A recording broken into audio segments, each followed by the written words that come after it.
Good morning. Are you out there? This thing recording? Awesome. It's Mark with Redo Over. We are back to Master of Orion. I think this is maybe episode 13 or something. I've got a little bit of a froggy throat right now. I feel okay in general. Maybe a little tired, but I'm here to game. Sunday morning. I actually got soccer this afternoon, so we'll see how it goes. But I'm going to get out there and play. My team's counting on me. So, at any rate, we are currently awaiting electromagnetic refraction technology to be developed, which will unlock the multi-state insulator, which will allow our ships to immediately be able to cross these red lines. I don't know if you guys can see this, but these are red dotted lines as opposed to the standard white dotted warp lanes. So these have been closed off to us and to other alien species up to this point. Now, down here on the southern extent of our quadrant of the galaxy, you can see the two lines verge on us, or converge. Verge? Is verge a word? I don't think so. Converge on a single star system. So we're actually sending a cruiser down this way. We'll launch that cruiser out to scout out that system for us. And then up here, we have this system here, Sod, which is inhabited by a sole giant amoeba. Now, we don't want to mess with the space amoeba. I have a fleet of like 5 cruisers. I don't think they would stand a chance. Honestly, the space amoebas are really, really difficult. We'll hopefully destroy it at some point. But I know the Nolams over here got their fleet annihilated by the amoeba. It's like last session, they tried to attack it. All the ships destroyed. That's pretty sad. But we can get around the space amoeba. So long as we don't go to its little asteroid belt there, it won't attack us. So we can skirt around the exterior of the system. So we can go from this jump point, warp point, to this warp point, to this warp point. And the same is true from here to these two. So there's 4 new systems we want to try and spread out into as quick as is reasonable. So that being said, I think we're about ready to go here. I wonder if I could... Just checking for upgrade capabilities here real quick. Ooh, yeah. They're expensive. So right now, a single cruiser, the cruiser class 6, the VI 6, would run us 305 BC to upgrade it. It's sitting right here at this military outpost. I don't know. We might let it get to here. We may try and upgrade it once it arrives here and is waiting. I see we have a little space factory. Yeah, let's upgrade that real quick. It looks like it needs ion drive improvement and advanced space factory, which will actually make it repair twice as fast. So let's do that upgrade for 9 BC. That's pretty cheap. Okay, that guy's done. And then do we have any other space facts? That it? Yeah, that's probably it. Our fleet's relatively small. We haven't needed more, honestly. We also have a scout right here. The scout does not need any upgrades. That's interesting. Okay, but we'll end up sending the scout probably to Keats here. So I'll just hop this little guy across. And then we'll move the main part of the fleet up this way. I would love actually to turn around that space factory and have it upgraded. But there's no way to do that while it's in a warp lane. You can't call back your ships in a warp. That is what it is. Okay. But yeah, we got 13 turns till that electromagnetic refraction is discovered by us. So let's just continue on with the game. Huel Prime has grown. Here we go. Population 7 to 9. They have 1 unhappy person. Looks like we got a lot of stuff in the queue here down at Huel Prime. Spaceport to generate some tax revenue. And then cruisers, robotic miners, terraforming. We'll just let that continue. And finally, planetology research completed. Our scientists have made a new discovery. Gas giant compression and artificial planet construction. So that means we can take asteroid belts and convert them in. We're doing electromagnetic refraction. We're going to leave that because we want that, so we're good. At any rate, you can compress a gas giant into a planet. I think it turns into a large planet. And you can compress an asteroid belt into a planet. I think it makes a medium planet. But we don't really need to do that. We do actually have an asteroid belt here, and we have 1, 2 gas giants. But we have plenty of planets. We're sitting at, looks like 16 planets right now. That's more than enough. The more planets you have, honestly, it takes a lot more maintenance on the part of the player to manage that. I really don't like games where I have 30, 40 planets. It's just a hassle. You get bogged down in just trying to scroll through the Empire tag here. It takes a while just to see everything and know what's going on. So I like to play with sort of a smaller footprint within the galaxy. To do more with the more advanced civilization, we'll say. So, next turn. Wow, that was a 5-minute intro there. Here we go. Sarsong is upgraded, leveled up to 4. Remember, 5 is the maximum, in case you didn't know that. But as always, we're going to choose research. Now, this is, you see the little blue hexagon here? There's a beaker for science, but there's also a planet. That means that her research bonus is limited to the colony that she serves on. The entire system, actually. So as long as Zara is in a system with multiple planets, she can give that research bonus to all the planets within the system. So she's a system governor, or let's say a solar system governor, not just the governor of a single planet. So you understand. But let's choose the research and confirm. Perfect. Spy hotel recruited by humans. So we have been building our spy network. So this is hotel over here. She's a level, she or he, they are a level 1 spy. We've been working our spy network up a touch because we're going to come into contact very quickly with a lot of other aliens, I'm guessing. So the more we have, the better. I see we have Bravo, Charlie, Delta are all sitting at level 5 right now. Echo and Foxtrot are at 4, and then Golf and Hotel are the new ones we've been bringing online. Let's get even another agent going here, India. So we'll bring India on board. The only real things to note while India is in training is that Bravo is in fact she's stealing technology from the Nolan, and she was successful last time. But 4 more turns till she completes this current steal mission, provided she doesn't get caught. So we're done here. And then let's just look real quickly up here. The security level 2.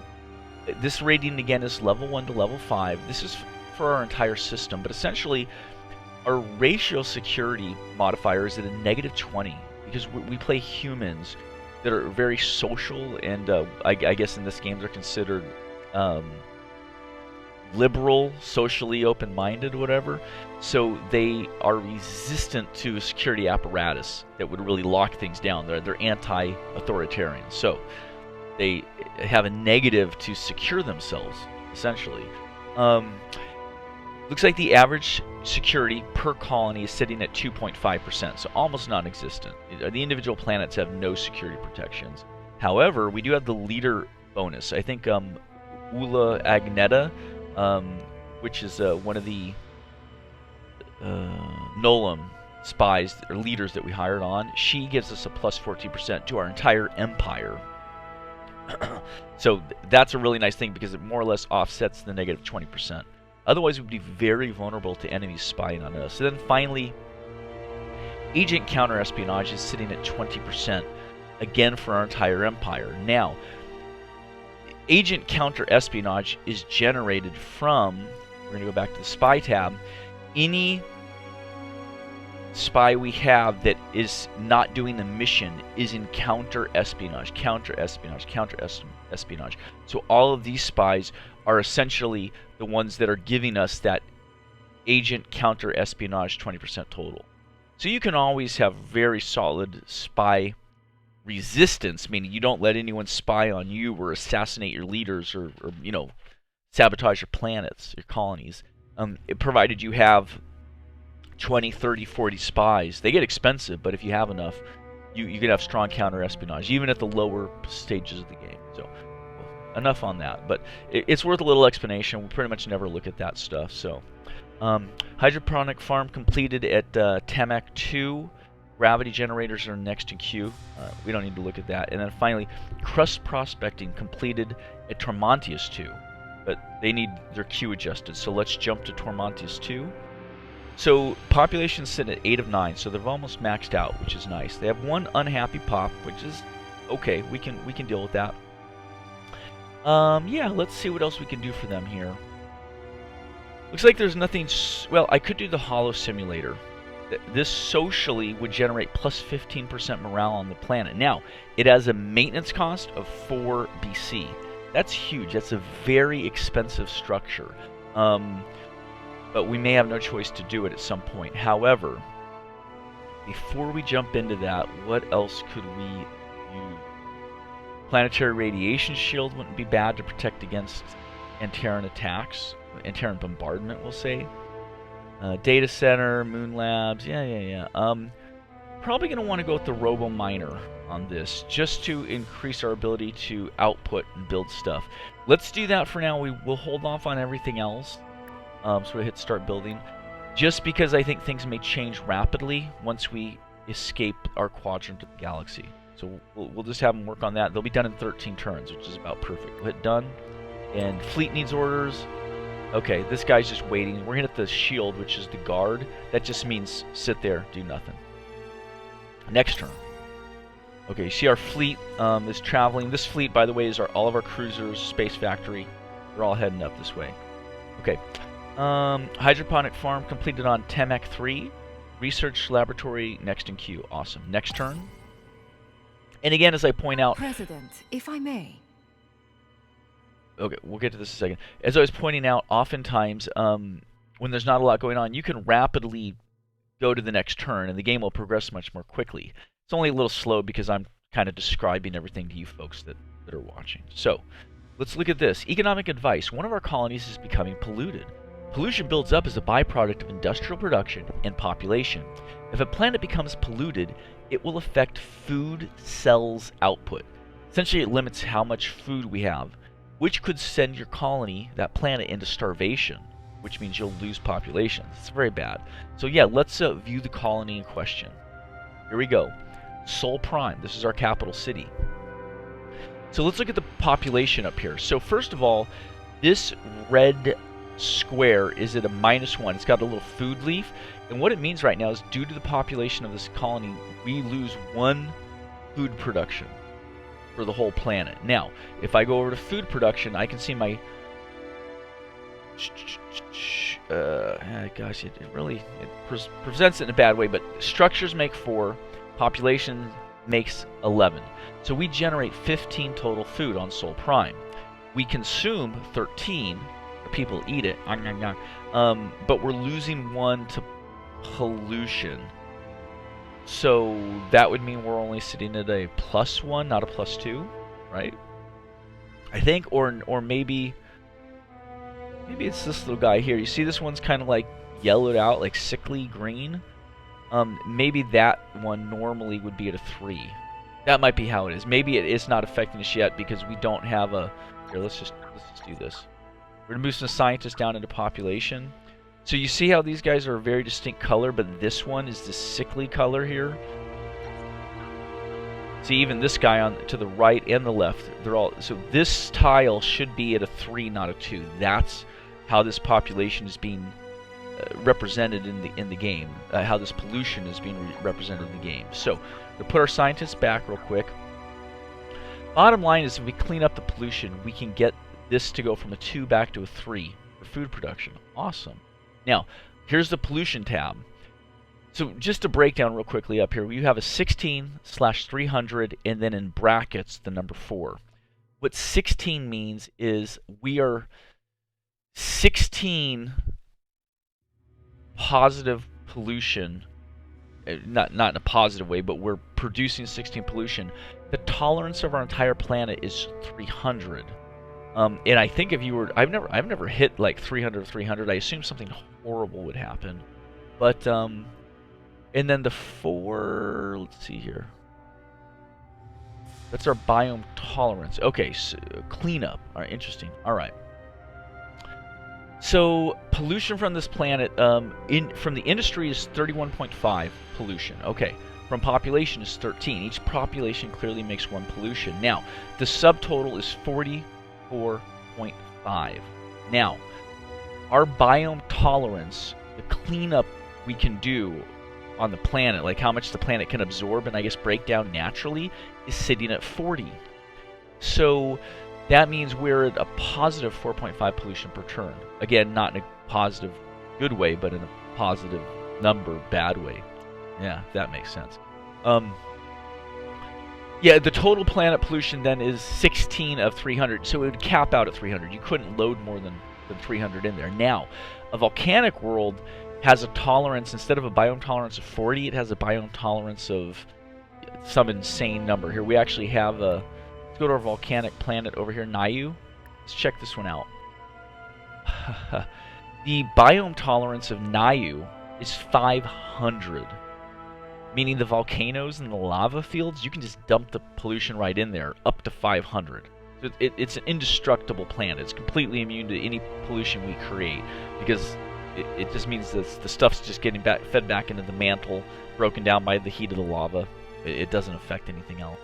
So that's interesting. And maybe the total planet pollution max may be based possibly off of size as well. You'll notice that Niu is a tiny planet, so it has a max pollution of 250. Whereas, do we have a huge planet? Let's go to Atari. Atari is a medium planet. It has a max pollution of 300. Its biome cleanup tolerance is still 500. So I know that's a lot also, but we're getting into the sticks here. We're getting into the weeds, and it's time for coffee. Ah, yeah, that's good. Okay, back to Sol Prime. Oh, here's another interesting thing. You see this little biohazard sign right here, and then the meter that's filling up. That's our pollution meter. Normally you don't see it, so you can at a glance tell if one of your planets has pollution. There's another way to tell if you have a lot of colonies. Jump over to the Empire tab. We can sort our empires, colonies, by all these different metrics, but this is the pollution metric, the red one. So I'm just going to click the arrow at the top. It's going to sort to the most pollution first, and you can see here everyone else is at 0, 0, 0, so meaning that whatever pollution, they're not exceeding their tolerance. However, Sol Prime is, and you see the pollution symbol over here under their name. So this is a very easy way. Every 10 turns or so I try and jump in here, I check pollution, because it can get out of hand very quickly. So let's go back to Sol Prime. We can fix this. We fix it by either A, making pollution cleanup technologies, buildings. For instance, if I jump here to the queue, all these green guys, these are all recycling or pollution cleanup. I can make an atmospheric renewer, a pollution processor, or a toxic processor. Now, each of these has a maintenance cost. It comes out of our BC every month, and it has a pollution cleanup. So the atmospheric renewer is a 5 cleanup for 2 maintenance. Pollution processor, 15 cleanup for 3 maintenance. So that's actually a pretty good freaking deal. That one's not bad. Toxic processor, 5 pollution for 3 maintenance. That's a horrible one. You should never build the toxic processor. Toxic processor cleans up and recycles the atmosphere, reducing pollution. Completely cleans the atmosphere of toxic planets and upgrades them to barren. I just learned something new. Holy crap. I've been playing this game for 5 years, like since it came out. I didn't realize the toxic processor can take a toxic planet and make it a non-toxic planet. Ew, who knew? Anyway, your best bet though is the pollution processor. This is the one you're going to want to build when you get the technology. It's the most bang for the BCA credit. Close that down. The other thing we can do though is, as long as we can get this numbered into a negative, this overage here, this 4 in the brackets. Check this out. If we just pull a worker off, we just reduced our pollution by 4. We can put this person up here into science, and let's pull one more off, and there you see we've dropped to a -4. So your production is what creates pollution, industrial pollution, along with your population. Each person creates 1 pollution. So at this rate, it'll decline from 16 to 0 at a rate of -4. So in 4 turns, we'll have cleaned up our planet. We could theoretically then move 1 researcher back into production, and it would make this number go to 0 increase. So you can hover right at 0 as long as you're cautious about it. But we could definitely create a pollution cleanup device, so we could go for this pollution processor since it's kind of the best option. And what we'll do is we will move it to the let's move it to the front of the line. You could see here we did not lose the planetary radiation shield progress. Will stay. So as long as we don't delete that out of there, we don't lose the effort we put in. So it's kind of nice. You can rearrange stuff as you need to in the moment. So yeah, in 10 turns we'll have the pollution processor done. That'll really help us out. So we're going to hit done here. So that's taking care of that problem. Now, let's look at our toxic planets here real quick. We've got a couple of them. So right here, Atari 3 is a toxic world. There's two kinds of planets that are really harsh to live on. Radiated planets and toxic planets. Now, radiated planets are this golden color. Let me back out here. This golden color. And you can see their biome radiated. Mentar 5 bio radiated. Biome. And then up here though we have Tormontius is another toxic. Atari 3 is a toxic. And Mentar Prime is a toxic. So with the right equipment, we can restore all these planets to at least barren, which means they're a lot better for our people to live on. So let's do that real quick since we're here. Let's jump to Atari 3. It's toxic, so we're going to want to use the newly discovered toxic processor. Yeah. Start building. Let's look at the recyclotron. We didn't see that on the other one. Let's see. Oh, I see. The recyclotron is only an option on rich or ultra-rich mineral classification planets. So recyclotron is one of the most advanced forms of recycling technology. It allows reclamation and reuse of every form of scrap metal, reduces pollution. I don't know if it maybe generates production. It doesn't say that it does though. So I think the restriction is just, it's 25 pollution cleanup, which is huge. So it'll allow you to make some pretty amazing stuff. But we'll call that good there. Actually, we'll pop it forward all the way to the beginning. How about? Now, this is going to hit our bottom line a lot. This is going to be really expensive to get all these technologies going. All right, let's go to Mentar. Yeah, they're just getting started here. Let's get that research lab out of there. And let's get that toxic processor going. Start building. Awesome. Let's go to Mentar 3 and let's get the planetary radiation shield right there. And a lot of times I don't mess with this. I just let the planets kind of suffer under, you know, whatever environmental issues they're having. But we'll do this for the sake of just being thorough. So that system's good. Good. Yeah, here's our last one. Tormontius Prime. Let's get them a toxic process. Keep an eye on the clock here. We're 23 minutes. Toxic processor. Start building. Done. Okay.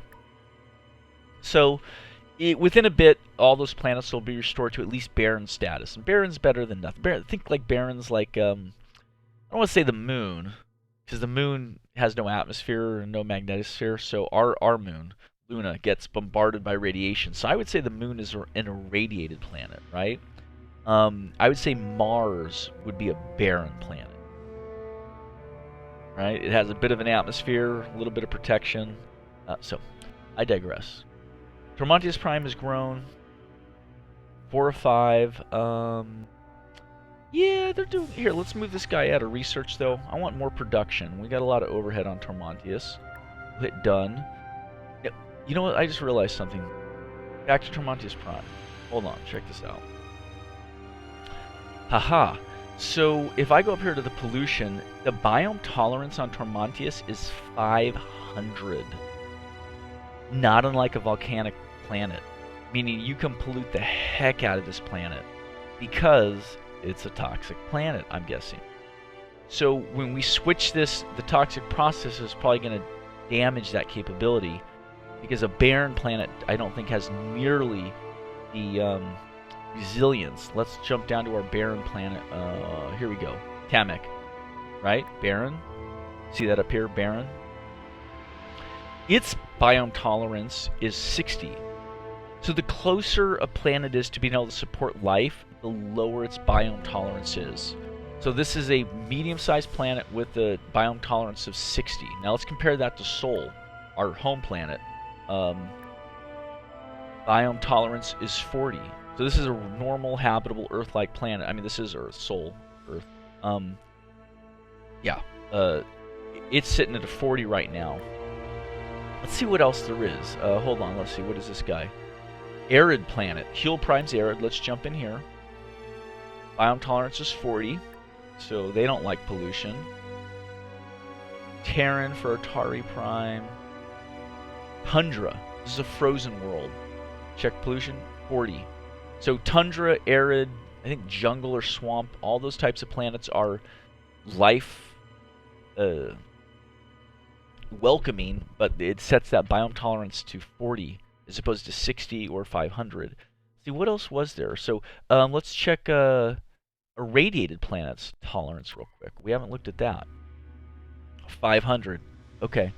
So that's the one benefit to having volcanic worlds, radiated worlds, and toxic worlds is they have a massive resistance to pollution. Okay, let's continue on. Atari 3 has grown. There you go. Yeah, we'll just keep the foot on the research. I don't want to pull everyone off of research. That's not a good idea. And finally, hydroponic farm completed. Atari Prime. Spaceport next in queue. Awesome. Next. I see our cruisers moving.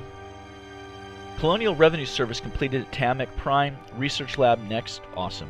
Fleet needs orders. Okay, so we're going to just let these guys guard here for right now. I don't need them to do anything else. Eventually we'll split the fleet and probably send 3 ships this way, 3 ships this way. We'll hit next turn. Mission success. Awesome. Agent Bravo had a successful steal mission from the Gnolem. She acquired the battle scanner. Awesome. We're going to hit done. And then we're going to click on this because we want to go back in. It tells us what we stole.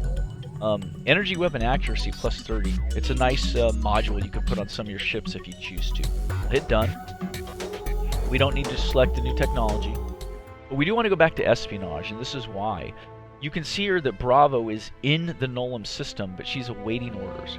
If you don't come back in and reassign her to a mission, she'll sit there doing nothing. She won't even gain experience. She gets 0 experience just sitting there doing nothing. So we need to set her back to steal. Risk is low for her. Start the mission. 10 more turns, we'll have hopefully another technology. You know, if they end up not having any technologies that we don't already have, she won't be able to steal anything, obviously. She can't steal what they don't have. We're going to hit done. Atari Prime has grown. 3 to 7. They got a ways to go. We're going to let them keep growing here. They're a little tiny Terran world, but nothing wrong with it. It can support up to 7 people, so that's not bad. And finally, hydroponic farm completed on Matar 3. Gravity generator next in queue. That'll really help them on Matar 3 to have a gravity generator. So we'll hit next. Scrolling around. Fleet needs orders. Ah, okay. You see our cruiser did finally arrive here. Let's have it guard. But we had mentioned we could repair it or upgrade it, so let's do that. 305. We're sitting at almost 800 BC in our bank, so let's do it. Let's upgrade this guy. Or her. Is it she? I don't know. Class 3 shields. Optronic computer. Mass driver. Fusion bombs. Proton torpedo. Pulson missiles. And fusion beam. So this is massive. You know, huge upgrades. So we're going to do it. And that makes that ship much, much more dangerous and threatening. Upgrading is no joke in this game, though. Like in Stellaris, upgrading's quick and pretty easy. I haven't done Stellaris for the channel, but I do play it. Probably when we're done with this, we'll jump over to Stellaris and kind of compare, contrast. That'll, I would guess, be in a couple months or something. But this is a huge chunk out of your credits as you upgrade ships, especially as they get bigger, like your battleships, your Titan ships. It can break the bank, and it's actually really hard to keep your fleet fully upgraded all the time. At least it's instantaneous. That's nice. At least it just happens. So, next turn. We're coming up on our 30-minute mark. Trade treaty with the Nolan is finished, and it yielded 835 billion credits. And Temec Prime has grown. Let's jump to Temec. Yeah, they're just growing. They're at 4 of 8. I'm gonna pull this unhappy guy off of here, and I'm gonna drop one guy into production. It'll slow down the growth a little bit, but it'll get this other stuff built much more quickly. We'll hit done. And the last thing we'll do here is let's jump back up to our trade negotiations. So we're gonna go to Empire Diplomacy. Go to the Nolans, who we're at peace with. They have plenty of credits. We have plenty of credits, so this should work. Take audience. Ah, my old friend. Today is a Negotiations. Oh, yes. By all means. Trade treaty. They should take this. I don't think they'll have any. I don't think they'll care. We don't want to open borders with them because we have them locked away in their little tiny pocket of the galaxy. We don't want them to get out. Keep them weak on purpose. Yeah, we don't need to mess with any of the rest of this. We could propose an alliance. We don't gain anything from that, though. It just means both parties agree to declare war on any third party that attacks any of them. Well, no one's going to attack the Nolan. We're the only ones that share a border with them. We're not going to attack them until we want to, if we want to. They're not going to attack us. So alliance would be pointless. But I think we're good. Let's propose it. You are far too munificent, my friend. He likes it, and it moved us from affable up to friendly. So it was positive for us. So we'll say goodbye. And that will keep us in the yellow, as we say, on our finances. That is good for right now. I'll stop, and we'll start up another session here in just a minute. If you watched, thank you so much.